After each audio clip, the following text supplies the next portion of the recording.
So I'm going to follow up on the topic of hybrid games because it's very near and dear to our heart at Ravensburger, and obviously hope to inspire you. So I'll just give you a brief overview of what's happening in the industry, stuff you may have seen, and maybe some stuff that could get you thinking.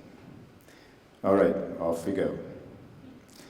So hybrid games is about creating new and meaningful ways of merging digital and physical play, and really creating a new experience. What I'm talking about is here that you can extend the digital play and the physical play to a new level. That's what it's all about. And it's all about the magic moment when you bring the two together, what is created new. Obviously, you need to think about the technology of bringing both together. There's a wide range of technologies you can look at, let yourself be inspired, wireless, touch, audio plug, sensors, lots of stuff you can use. So when we think about hybrid games, is this a hybrid game? Bandai approach, put your finger in with some sensors, and you're then able to manipulate what's happening on screen? Well, maybe kind of a very first approach at creating a fun experience, but no, of course, when we talk about hybrid games, we need to look at very first the mother of all hybrid games, creating a new segment really. Obviously, you all know Skylanders. For the past 4 years, over 2 billion in sales, really establishing the category of smart toys. And they've really managed to create the magic moment. Put the figure on the platform, and whoosh, it appears on screen. That was new, that was magic, that made others follow. Disney with Infinity, of course, Nintendo with Amiibo, now creating a segment driven by the IP that they bring in, that is expected to grow to about 7 billion in sales in 2018, the whole area of smart toys. But that's all a video console-centric experience. Lego, first steps, very, very different, kind of a low-ball approach. Life of George, you build something with the bricks, and then you photograph it, visual recognition, bring it into the game. Yeah, kind of a first-generation type of hybrid experience, but certainly something they wanted to go beyond. So the next step they took, let's see, I'm getting a breather here, great. Lego Dimensions now also entering the smart toys segment this fall, bringing lots of big IPs, same approach as Skylanders. You build something, you take the Lego figurines, put them on the platform, they appear in a video console game. It's going to be a very, very powerful product, and again, driving that market forward.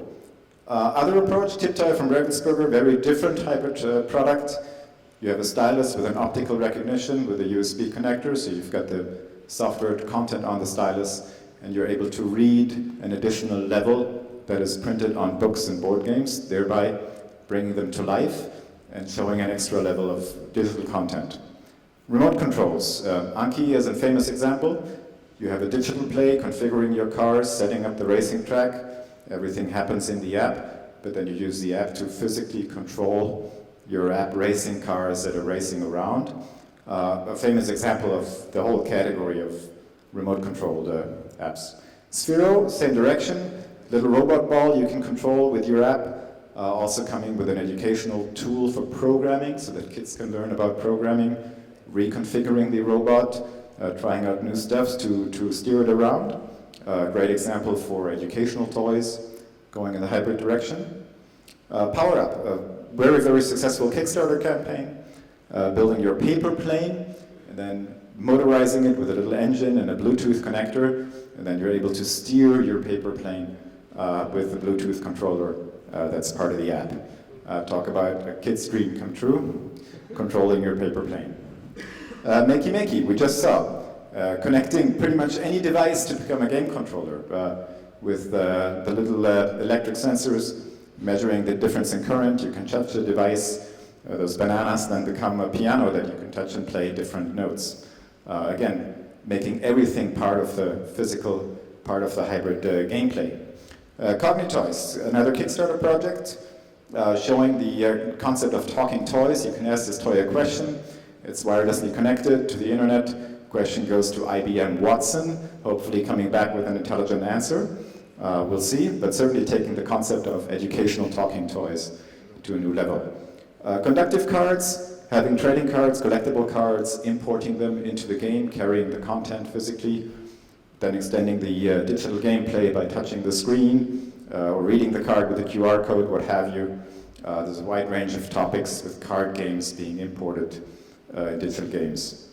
Another area is the concept of taking teddy bears and similar toys, making them interactive by sliding a phone inside and having a place for the face cut out, emotionalizing the teddy bear experience with an interactive app behind it. Not quite my thing, but you see a bunch of those on the market. The Crayola Animation Studio. You have the figure there, and you can put it in different poses, basically photograph it, and in the end it will all be taken together into one sequence, thereby creating an animated movie. So it's basically a physical movie-making figurine that you can play with and create your own animation studio.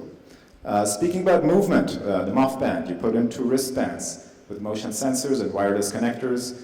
Any movement of your hand becomes part of the gameplay. Play the drums, do a sword fight, all the movements are imported into the app and then add to the gaming experience. Movement, natural play patterns. Think about a traditional toy, like a spaceship. Yeah? You play with it, as you always have with toys, but then again, you could think about really bringing the toy to life and taking the play to another level. And we've done that by actually taking a video game on the smartphone and physically integrating it into the toy.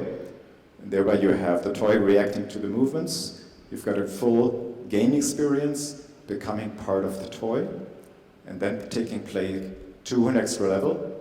And you really see that this can help bringing a toy to life, if you wish, and turning it into a very, very different experience, having that magic moment when the 2 pieces connect. So, think about hybrid games, whole new creative play experience that you can create, potential of a new product category that you can establish, and of course, not unimportant for kids apps developers, also extend your business model to the level of physical toys, giving a bit of a commercial upside, which could be good for all of us. Thanks a lot.